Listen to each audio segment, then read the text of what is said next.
South ఇండియాలోనే biggest sorry store మన Varahi silks మన విజయవాడ ఎంజీ రోడ్ లో డిసెంబర్ 4వ తారీఖున ఘన ప్రారంభం. సింగిల్ ఇడ్లీకి బకెట్ చట్నీ తిన్నావు మింగరా సచ్చినాడా దైవమ్మా ఏయ్ తగలట్రా సక్కుబాయ్ మన ఖాతా రాసేసుకో సోడా బుడ్డి ఎత్తి కొట్టానంటే షేప్ డ్యామేజ్ అయిపోగల జాగ్రత్త డబుల్ టీ అప్పో అత్తుడు ఏంది దిమాగ్ ఖరాబ్ ఉన్నదా వస్తున్నావేంది నోరు దురదగా ఉంది మూసుకున్నాను ఎట్లనా మన హ్యాండ్ బిద్దుగా ఉన్నది కొట్టుకోవాలా కొట్టడానికి నువ్వేమైనా నా మొగుడివా అరే నీ ఎక్క నెత్తిలో పూలు పెట్టా సక్కుబాయ్ నా లెక్క మొగుడు నీకేడా దొరుకుతాడే వచ్చాడమ్మా సక్కన సుందరాంగుడు సక్కదనం ఇక్కడ ఉండదు ల్యాప్టాప్ మనం కొట్టుకుంటా చూడు గుండెకాయ అక్కడ ఉంటది బుడ్డి కింద పెట్టుకో పగిలిపోతుంది. సుబ్రహ్మణ్యం 6వ నెంబర్ పేషెంట్ మైగ్రానాలి తలెప్తో తెస్తాడంట. 7వ నెంబర్లో టెర్రమైస్ అని 8వ నెంబర్ వేస్ట్ ఇవాళ రేపు పోతాడు. 9వ నెంబర్ ఏమిటయ్యా నువ్వే వైద్యం చేస్తున్నావు? ఈ వార్డులో ఉన్న డాక్టర్ స్టాఫ్ నర్స్ ఏమయ్యారు? డ్యూటీలో ఉన్నారు. డ్యూటీలోనా? అవునమ్మా డ్యూటీలో ఉన్నారు. డ్యూటీలో ఉంటే ఇక్కడే కదటయ్యా ఉండాల్సింది. ఎక్కడున్నారో చెప్పు. చెప్తే మంచి కొట్టదమ్మా. చెప్పకపోతే అసలు మంచిగా ఉండదు. అమ్మో నువ్వు గుస్సా చేస్తే ఎట్లా రా చూపుతా. మీరు రౌండ్స్కి వెళ్ళండి.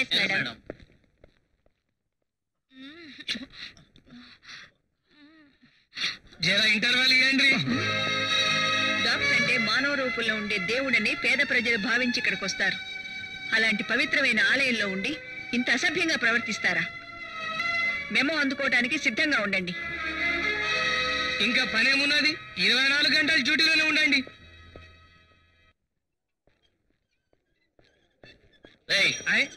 ఏం బే ఒరే అంటున్న ఒళ్ళెట్లున్నది? మనకు పేరున్నది లెనిన్ బాబు. అయితే ఏంటంట? ఏందా నోరు చక్కగా పెట్టుకొని మాట్లాడు, లేకుండా నీ బాబు తారాకు పంపుతా. ఏంటి గవర్నమెంట్ హాస్పిటల్ వైద్యానికి వస్తే నీ ఇష్టం వచ్చినట్టు మాట్లాడతావా? ఏమనుకుంటున్నావు? నేనంటే గవర్నమెంట్ సర్వెంట్ ని. గట్లనా? జీతం ఎంత వస్తున్నది నీకు? 5000. 5000. 5000? ఏం మాయరోగమయ్యా నీకు? 10 రూపాయలు ఇచ్చి ప్రైవేట్ హాస్పిటల్ పోరాదు, పేదోళ్ళ హాస్పిటల్కి వచ్చినావు నల్ల దున్న లెక్క. ఏంటి నన్ను నన్ను నల్లదొన పోతుంటావా? అంటాం. ఎక్కడ మీ డాక్టర్? మెల్ల మాట్లాడు. I want to report this matter to doctor. పేషెంట్లు ఉన్నారా? నాతో పెట్టుకోకు. నువ్వు చాలా మంది చూసినా. ఎంత చేస్తాను. భయమా? డాక్టర్ డాక్టర్ శ్యూర్ బేడి వాట్ బాయ్ టాకింగ్ నాన్సెన్స్. నన్ను నీకేం మాయరాగో ప్రైవేట్ ఆసుపత్రి పో, నల్లదొన పుత్ర ఉన్నావు. ఎట్లనున్నావు కదరా? అట్లనే. అతను కమ్యూనిస్ట్ లేండి. అతని ధోరణి అంత. అతను ఎవరైతే నాకెందుకంటే I don't like this very democracy. కూర్చోండి కూర్చోండి. ఓకే మీరు చెప్తున్నారు కాబట్టి వదిలేస్తున్నాను. What's your problem? ఓ చిన్న సర్టిఫికేట్ కావాలి. సర్టిఫికేటా? అవునండి. కిందటి నెల 15వ తారీఖు నుంచి ఈ రోజు వరకు నేను మీ హాస్పిటల్ ట్రీట్మెంట్ చేయించుకున్నట్టు ఓ చిన్న సర్టిఫికేట్ కావాలి అంతే. మర్డర్ చేశారా? చీ. మానభంగం చేశారా? చీ. మరేం చేశారు? ఏం లేదండి, నేను గవర్నమెంట్ ఉద్యోగిని. చిన్న కాంట్రాక్ట్ వెళ్తే ఓ నెలలో సిక్కులు పెట్టి ఈ నెలలో కాంట్రాక్ట్ పని పూర్తి చేసుకొచ్చాను అంతే. ఐసి. ఎంత మిగిలింది ఏమిటి కాంట్రాక్ట్ లో? ఎంతండి? 1,30,000. ఓ, మరి నాకెంత ఇస్తారు? ఓ 1000 ఇస్తాను. లేవయ్యా, గవర్నమెంట్ హాస్పిటల్ అంటే తప్పు చేసిన వాళ్ళకి దొంగ సర్టిఫికెట్లు ఇచ్చే యూనివర్సిటీ అనుకున్నావా? ఒక గవర్నమెంట్ ఉద్యోగం వేయండి, కాంట్రాక్ట్ చేసి లక్షలు సంపాదించింది చాలక దొంగ సర్టిఫికేట్ కోసం వచ్చావా? మళ్ళీ ఈ ఛాయలో కనిపించావంటే నువ్వు ఒక ఫ్రాడ్ అని సర్టిఫై చేస్తాను. లేని బాబు ఇక్కడ ఉన్నా అమ్మ నోటితో చెప్పింది, మనమైతే చేత్తో చెప్తాం. కొడుకులు బరెల్ల వాహనం. రూమ్ లో ఉన్న పేషెంట్ మీరు వస్తే గానీ టాబ్లెట్స్ వేసుకుని ఉంటుంది. అలాగా పద.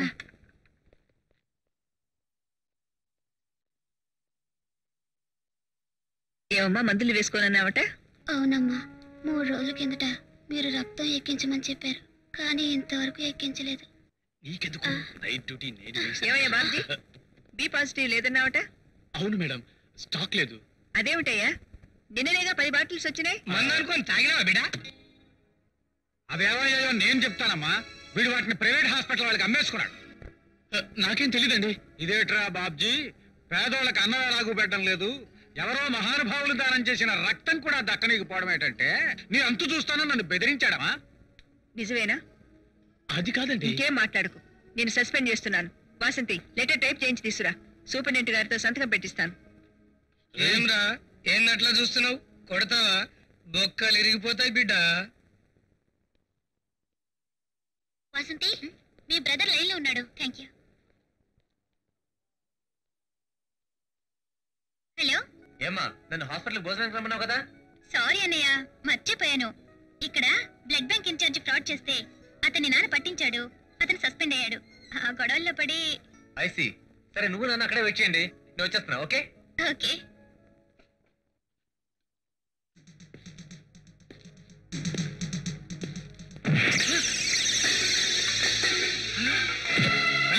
ముసరా నన్ను పట్టిస్తావా? నువ్వు తప్పు చేసావు కనుక పట్టించాను రా.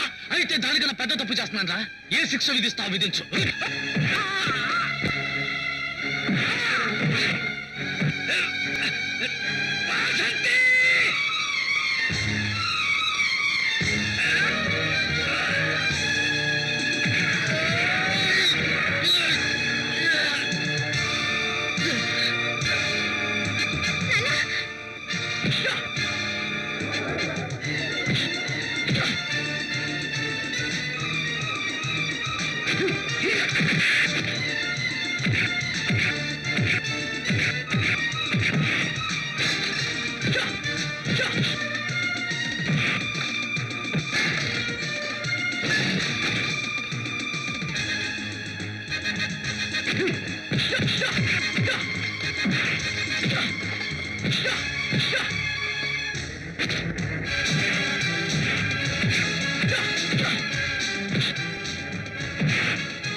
ఎవడా నువ్వు? ఇది హాస్పిటల్ అనుకున్నావా, హనుమాన్ వ్యాయామశాల అనుకున్నావా? వాడు నా తండ్రి మీద దౌర్జన్యం చేశాడు, అందుకే సమాధానం చెప్పాను. అసలేం జరిగింది గణపతి? మీకు రిపోర్ట్ చేశాన్ని బాబ్జీ దౌర్జన్యం చేసి నన్ను కొడుతూ ఉంటే మా అబ్బాయి చూసి భరించలేక చేయి చేసుకున్నాడమ్మా. రండి సిఐ గారు, ఇదిగో వీడే హాస్పిటల్ మీదకి వచ్చి దౌర్జన్యం చేసింది. ఇన్స్పెక్టర్, ఇద్దరిని తీసుకెళ్లి విచారించండి. ఆరోగ్య మంత్రి గారి భార్య పనిచేస్తున్న హాస్పిటల్లో ఆరోగ్యం సరిలేదని ఈ లోకానికే చాటి చెప్తాను. Inspector. Twinkle, twinkle, Bhavani, little star. ఈ పేపర్ చూసావా? ఏమిటిది? ఆరోగ్య శాఖ మంత్రి భార్య పనిచేసే ఆసుపత్రిలోనే ఆరోగ్యం బాగాలేదు. ఏమిటా నవ్వు, సిగ్గు లేకుండా? నీ మూలంగా నేను ప్రతి చిన్న విషయానికి పబ్లిక్ లో తలెత్తుకోలేకుండా ఉన్నాను. అయితే నన్ను ఏం చేయమంటారు? ఏం చేయమంటానా? ఆ ఉద్యోగానికి రాజీనామా చేసి ప్రైవేట్ ప్రాక్టీస్ పెట్టుకో. పోనీ మీరే రిజైన్ చేయొచ్చుగా? నేనా? అవునండి, ఆ మొదనష్టపు మంత్ వచ్చిన దగ్గర నుంచి మన ఇద్దరి మధ్య స్టవ్ లేకుండా ఎసరు ఉడికిపోతుంది కదా. చాలే రోజుకులు నువ్వు. పబ్లిక్ అంటే నయం కదా, వాళ్ళు రాళ్లు వేస్తారు. భవాని, నేను సీరియస్ గా మాట్లాడుతున్నాను. నీ ఉద్యోగానికి నా పదవికి ముడి పెడతావేమిటి? మన ఇద్దరం చేసేది ప్రజాసేవే కదండి. మీరు మంత్రి పదవి వదిలేసినంత మాత్రాన ప్రజలకు పోయేది ఏమీ లేదు. కానీ నేను రాజీనామా చేస్తే ఎంతో మంది పేద ప్రజలకు నష్టం జరుగుతుంది. పైగా మీ పార్టీలో ఎప్పుడు పదవులు ఉంటాయో ఎప్పుడు ఊడిపోతాయో ఎవరికి తెలియదు. వాళ్ళు తీసేసే లోపల మీరే తప్పుకుంటే మంచిది. హాయ్ ఇన్స్పెక్టర్, మిస్టర్ గోవర్ధన్ ని రిలీజ్ చేయడానికి కావాల్సిన 5000 రూపీస్ సెక్యూరిటీ బాండ్. అతన్ని విడిచిపెట్టండి. ఏమిటి ఫేస్ అలా పెట్టారు? మీ కడుపుకి అర్థం కావట్లేదా? అక్క, కడుపు కాదు, మెదడుకి. ఏదో ఒకటి. కాగితాలు కరెక్ట్ గా లేకపోతే చెప్పండి. గోవర్ధన్ బయటకు వచ్చేదాకా నేను కూడా సెల్లోనే ఉంటాను, తోడుగా. వడ్డాలి. అతన్ని రిలీజ్ చేయండి.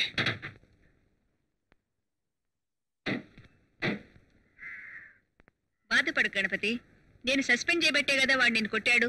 అందుకే కదా నీ కొడుకుని అరెస్ట్ చేశారు. నేను డబ్బు కడితే తప్పేం లేదు. పద. భలే భలే, మొత్తానికి పోలీస్ ఆఫీసర్ని. ఆ పిల్లెవరయ్యా? తెలీదమ్మా. పాపా, లెనిన్ బాబు, పాప కండిషన్ చాలా సీరియస్ గా ఉంది. డాక్టర్ భవాని ఇప్పుడే తీసుకొస్తా.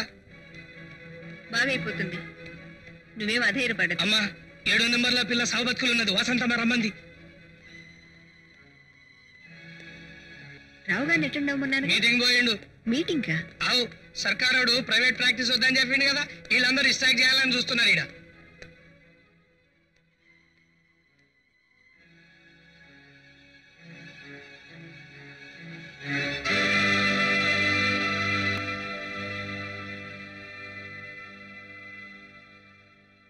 కాబట్టి ప్రభుత్వం బిల్లును ఉపసంహరించుకునేంత వరకు మనం స్ట్రైక్ చేయాలని అనుకున్నట్టుగా తీర్మానించాం.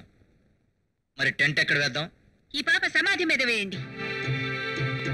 మన డిమాండ్స్ కోసం పోరాడాలని మీరు మీ డ్యూటీలు విడిచిపెట్టి ఇక్కడ మీటింగ్ పెట్టుకున్నారు. పోయిన ఈ పసిపాప ప్రాణాలు తెచ్చిపెట్టమని ఆమె తల్లిదండ్రులు డిమాండ్ చేస్తే ఏం చేస్తారు? ప్రతి పట్టణంలోనూ పేటకు 10 పెద్ద మేడలు కనిపిస్తే అందులో 5 మన డాక్టర్లవేనండి. మిగతా సగం లాయర్లవి, ఇంజనీర్లవి, రాజకీయ నాయకులవి. తెల్లవారు లేచి సూర్యుడు ఉదయించి అస్తమించేంత వరకు కండలు కరిగించి పనిచేసే శ్రామికుల రోజు కూలి 15 రూపాయలు. మనం చెయ్యి ఇలా పట్టుకుని అలా వదిలేసినందుకు తీసుకునేది 50 రూపాయలు. ప్రాణాలు పోసే దేవుళ్ళని మన వంక ఆశగా చూసే వాళ్ళ ప్రాణాలు తోడుకు తింటున్నాం. మీకు హృదయం ఉంటే ఇలాంటి పనులు ఇంకొకసారి చేయకండి. డబ్బే ప్రధానం అనుకుంటే రాజీనామా చేసి లక్షలు సంపాదించుకోండి.